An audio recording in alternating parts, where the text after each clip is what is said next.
speaker. Okay, listen. Is it working? Yes. You can hear me? Yeah. Oh, good. I can hear you. That's good. So, right now we're underneath this giant sundial fixture. It's called the Piedra del Sol, the Aztec Sunstone, and it's one of the very common, almost cliches of pre-Columbian culture. But back in the 1920s, it was literally unknown in America. And this is interesting because it's usually portrayed with the sun god in the middle, and here it has, in the middle, what you see is an eye. Let me just point at it. A symbol of an eye, because you can only determine it by the eyelid covering half of the eye. Then the other main feature here, of course, in this room I pointed out in my lecture, are these giant statues of Mayan god kings that are holding the mannequin scepters. And they're all four of them identical. And there's another sundial in the middle of them. And this is where the fire curtain would be that I put in my lecture. So from here, let's go back from where we just came from. Let's everybody go into the middle of the back lobby. Thank you. Here, guys. Here. We're here. There's a bunch of people in this room. This is a good place. Let's go here. Okay. It's that way.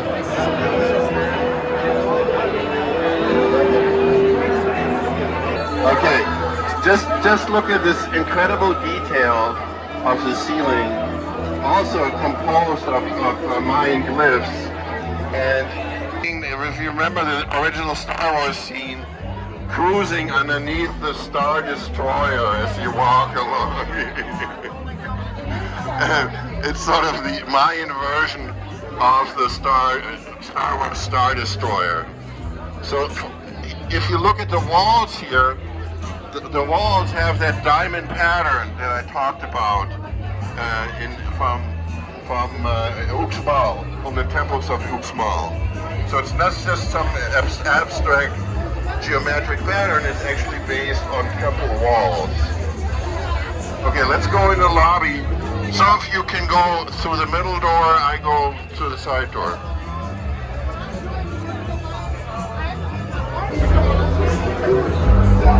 Ah, it's much more quiet here. Yes. Peace. Peace and quiet. So,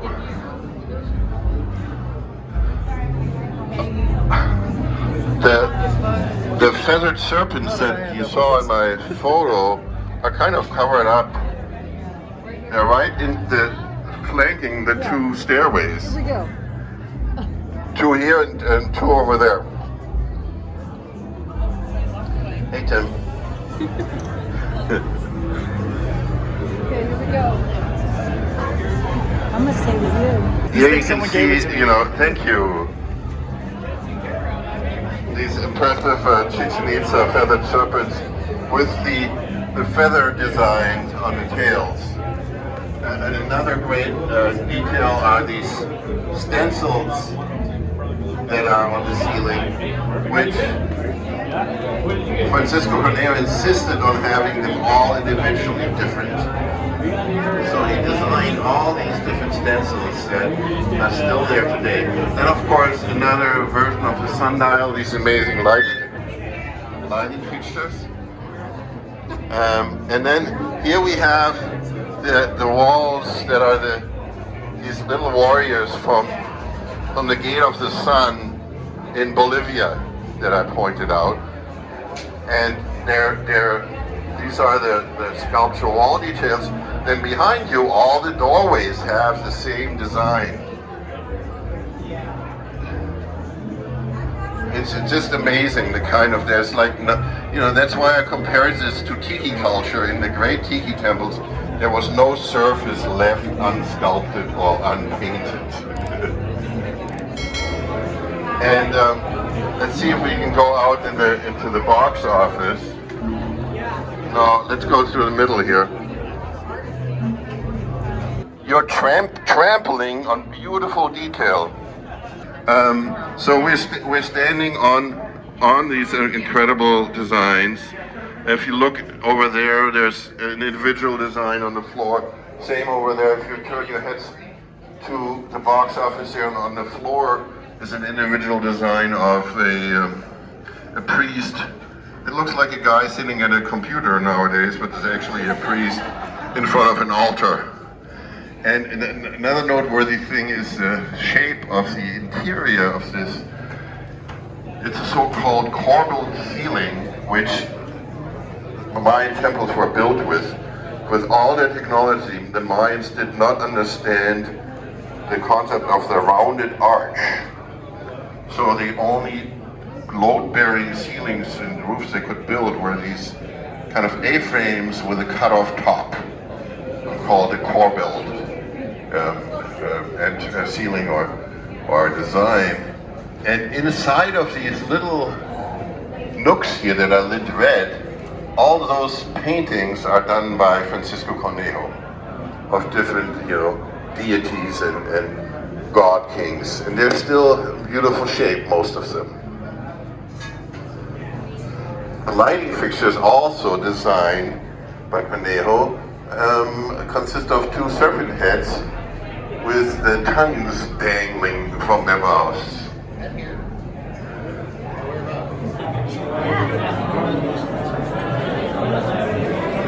So we're going in between the feathered serpents upstairs.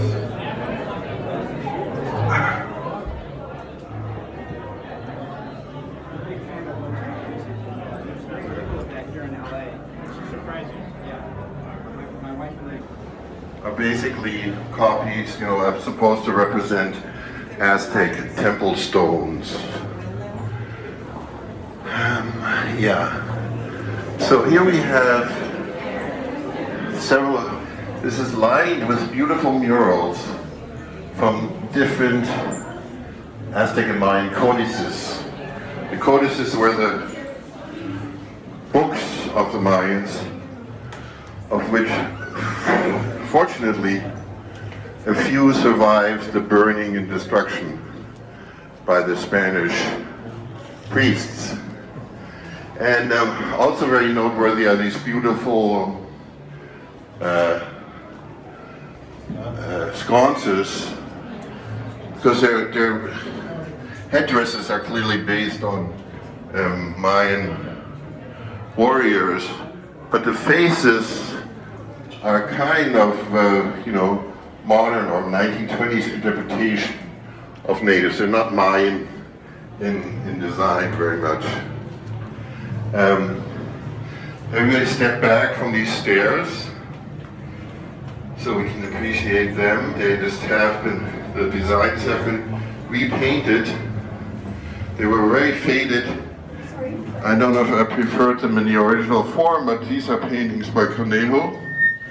And this, if you look up the stairs here, this is where that painting, he did that painting that he revealed with Dolores del Rio, but you can't see it anymore because it's behind this concrete, this metal grid. What is but that up there? What is I don't know what it is, some locked up room. Probably like a projection. Right. But at both ends of the stairway is this beautiful snake. And I just found out about it, so I don't have it in my notes, but I did photograph it. It's the Xiuhtcoatl fire serpent, was Huitzilopochtli's war weapon.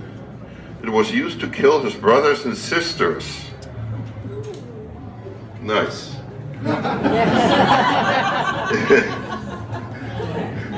Yeah, they had a little bit of violent history. And then, of course, the stencil work here on all these beams is amazing. Wow.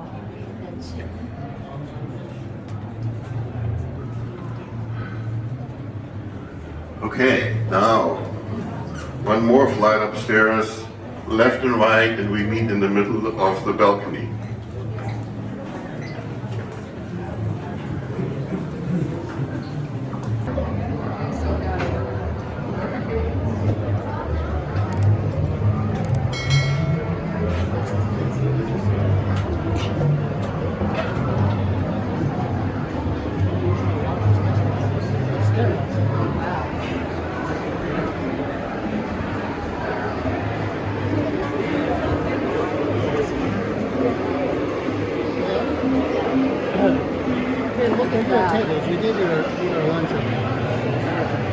It's nice and empty up here.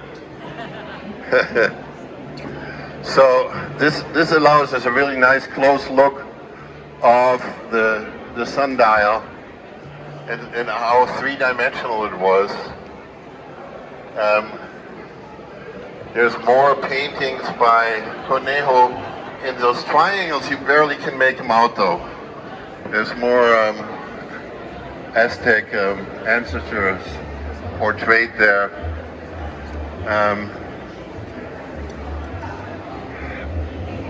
Yeah, I'm just in awe of this place. And if you look at the wall behind you, right where you're leaning, those are all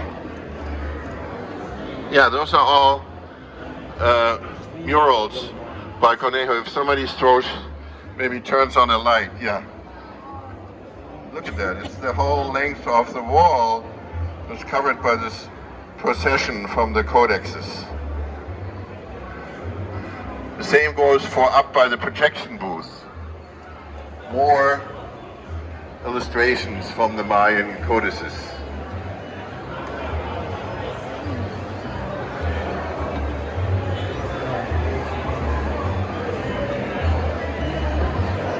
You know, they were not painted in brilliant colors, but they were more bright than they are now.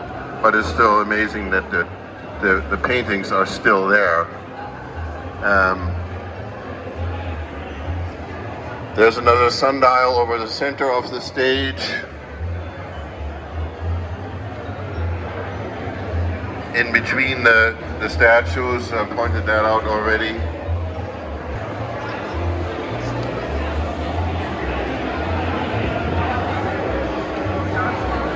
There might have been ventilation. That probably was ventilation. And I'm sure the different levels of the sundial were there to be indirectly lighting the dial itself. So at some point there must have been lights, you know, on the inside of those different levels of the wheel.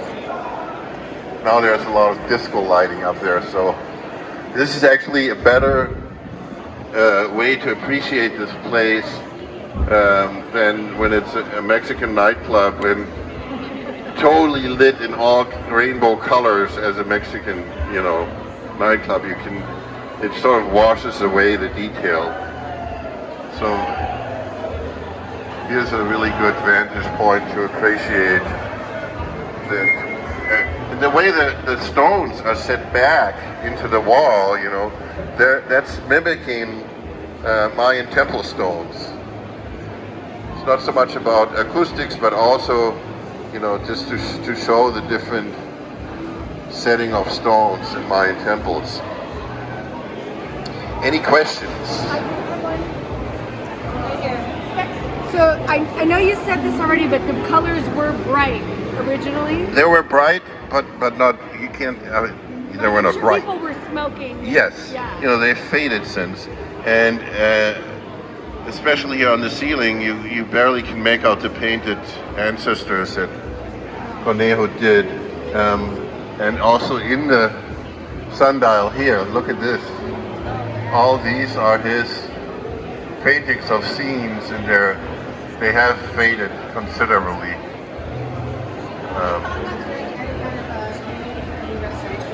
Well, there's been, you know, since this theater went through many changes. It was built as a stage theater. Then when the movies started happening, it became a movie house. Then they had plays here again. In the 60s, late 60s, it was turned into a porn theater, which was really, I went there for research. And it was just amazing to sit in this auditorium downstairs and see these gigantic idols framing these people copulating. There was some kind of fertility rite. And then luckily it was sold in the 70s to the same family that owns it now and turned it into a very successful Mexican nightclub and concert venue, and also it's been used as location in Hollywood movies. And we have to thank that family to keeping it up to the degree it is kept up. But of course they're not going to spend the money to go underneath the ceiling here. Yeah, they're keeping, let's say, they're keeping it up. They're not restoring it, but it's kept, and that is a lot for preserving it for any building in Los Angeles that's from 1927 to be in this state. It's just wonderful. Thank you for telling me about the doorways. We passed by them, but you see the doorways, those have been repainted, but they did a nice job. And those are, warriors with these bird helmets. It was a common thing for warriors to wear, the likenesses of different animals. They had jaguar helmets, birds. There was even a deity. What is the name? Sipe Toltec, that was when they had human sacrifices to that deity, the warriors would then strip the skin off the victims and wear the skin for a month, which sounds pretty disgusting. But in a way, it just points at the fact how in Mayan mythology, animal and man were almost on the same level. So if you wore an animal skin or a human skin, it didn't make any difference. Any more questions?